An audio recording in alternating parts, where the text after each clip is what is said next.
Assalamualaikum warahmatullahi wabarakatuh. Alhamdulillahirabbil alamin. Apa kabar Ananda para mahasiswa, Bapak Ibu dan teman-teman sekalian?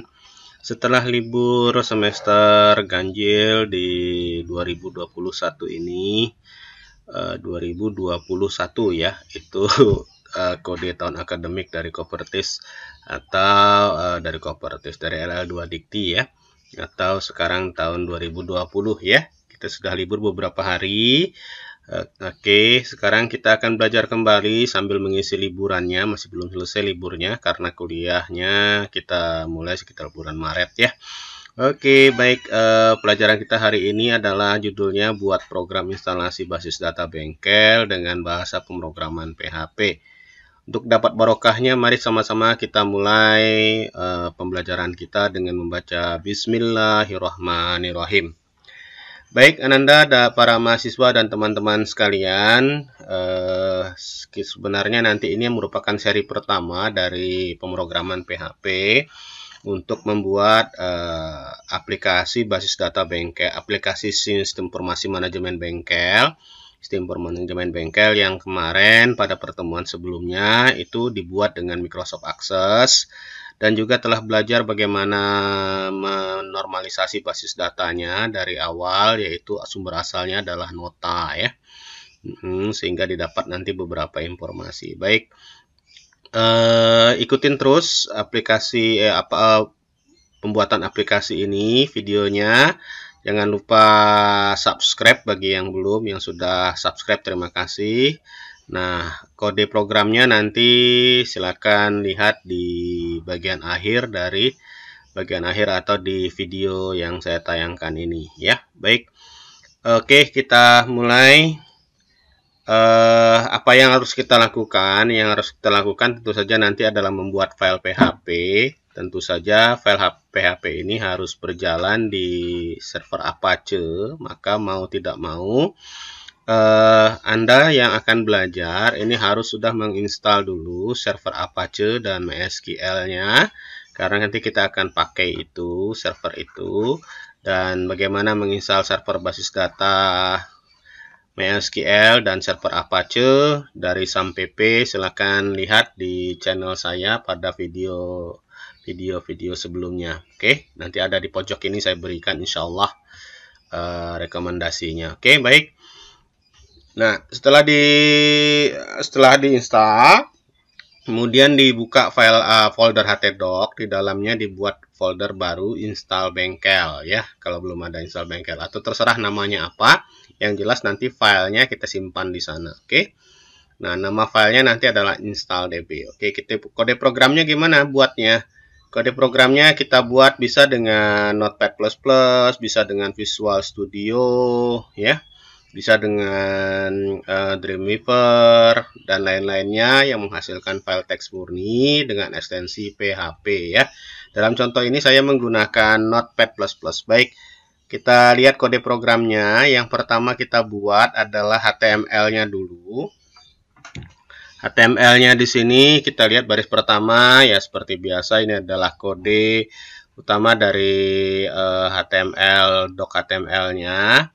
Kemudian baris ketiga, baris kedua ini bahasanya, baris ketiganya ini tanda dari elemen head, penutupnya di baris 11, penutup HTML-nya di baris 36 ya. Ini fungsinya adalah untuk menampilkan forum, di mana baris 4 ini untuk titel judul dari aplikasinya yang nanti muncul di tab browsernya. Kemudian ini karakter setnya UTF-8, kemudian ini viewportnya membuat penuh layar ya, jadi penuh layar penuh mengikuti layar nanti, layar device-nya. Kemudian baris 7 ini untuk mengambil, kita menggunakan framework CSS Bootstrap 4, maka supaya langsung connect ke source-nya di Bootstrap CDN. Nah, ini saya masukkan link nomor 7 itu ya. Begitu juga dengan jQuery-nya diambil di sana. Dan Poppermin, sebenarnya Poppermin boleh enggak, saya enggak buang aja. Kemudian juga Bootstrap CDN-nya diambil juga Bootstrap min.js-nya ya. Oke. Jadi bootstrap min CSS, bootstrap min JS diambil. Nah, kalau Anda tidak mau connect ke internet, maka silahkan disimpan bootstrap min CSS, jQuery min JS, dan bootstrap min JS-nya di folder lokal Anda dan arahkan linknya ke sana semua. Nggak usah ke HTTPS. Jadi karena nomor 7 sampai 10 ini menggunakan HTTPS, maka dia aplikasi ini harus connect ke internet karena nanti tampilannya nggak bagus, nggak mengikuti sesuai dengan keinginan. Karena apa? Karena dia tidak terkoneksi ke bootstrap-nya ya, bootstrap dan jQuery-nya. Oke. Kemudian nomor 12 ini tag body, awal dari elemen body dari HTML forumnya. Kemudian ini nomor 13 sebagai awal tanda dari bagian kontainer. Ini dengan lebar 50% layar diambil. Jadi ini kelasnya kayak begini dibuat. Kemudian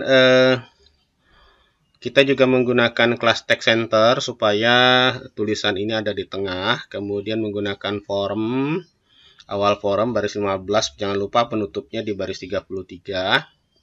Kemudian form ini metodenya post, actionnya kosong Pak, karena nanti dia balik lagi ke sini ya. Jadi setelah kirim datanya dibalikin lagi ke sini, nanti setelah baris 37 diproses dengan PHP ya. Oke.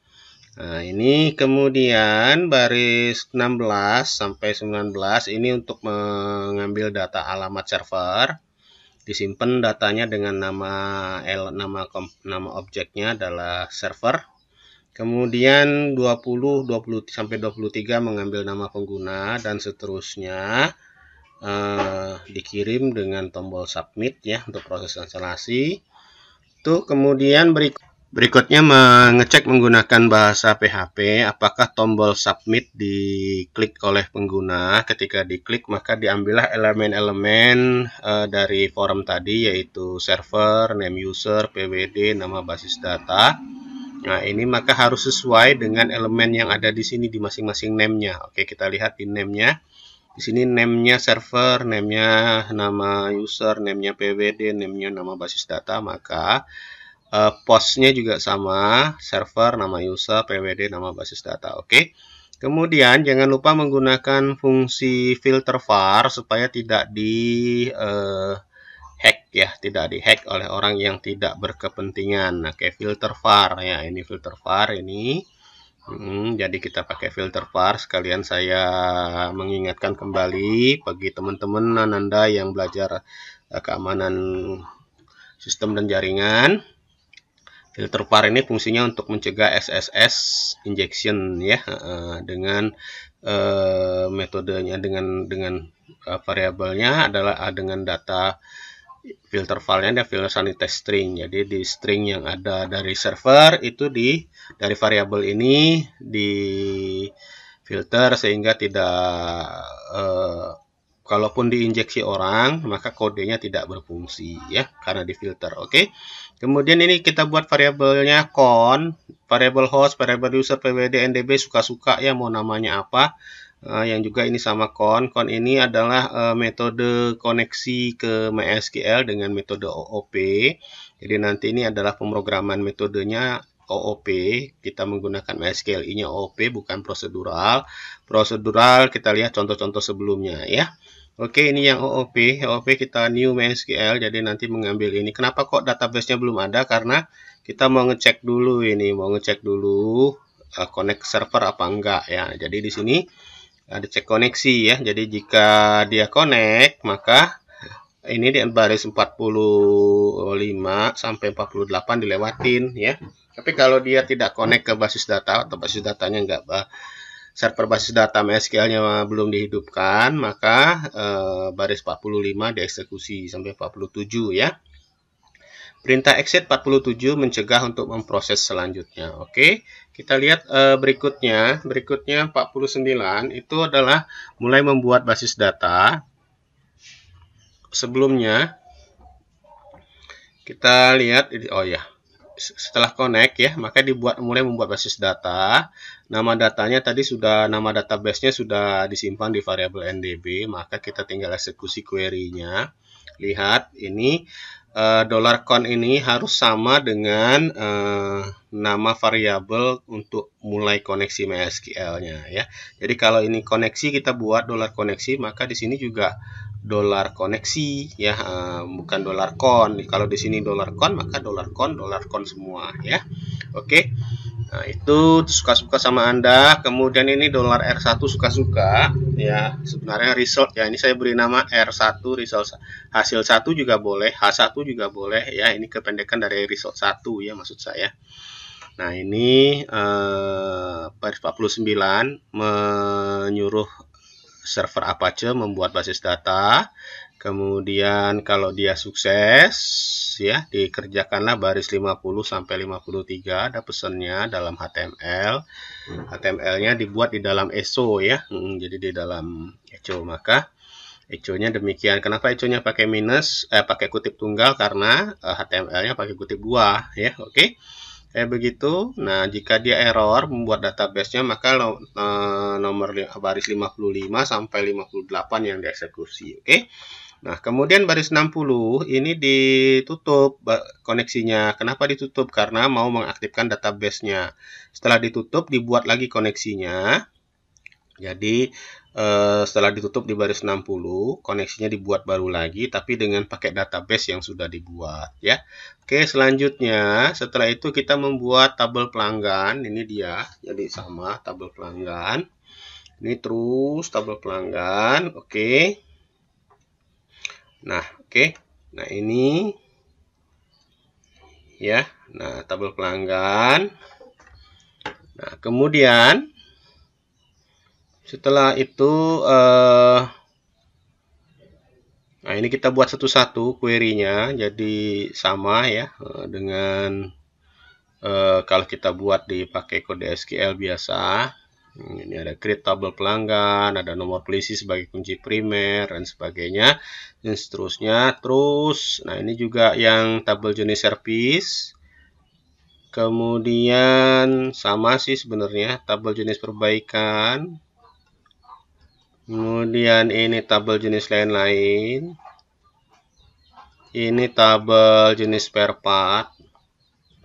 Ini jenis tabel nota, query tabel nota.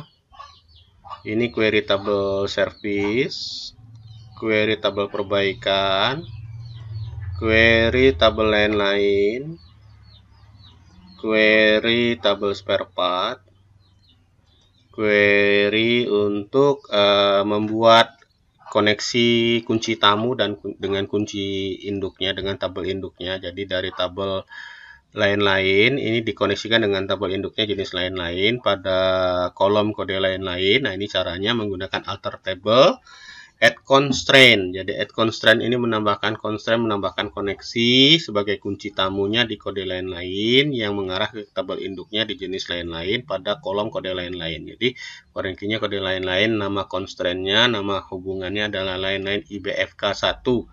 Nah, begitu juga di berikutnya ini adalah constraint juga dengan tabel nota ya, karena dia ada hubungan ke tabel nota. Begitu seterusnya dengan tabel service. Ini 2. Kemudian juga dengan tabel perbaikan. Kemudian ini juga tabel perbaikan dengan tabel nota. Ini tabel spare part dengan jenis spare part. Ini tabel spare part dengan nota. Kemudian nota dengan pelanggan. Ya, nah akhirnya ditutup, selesai sampai 324. Nah, ini tampilan halaman instalasinya.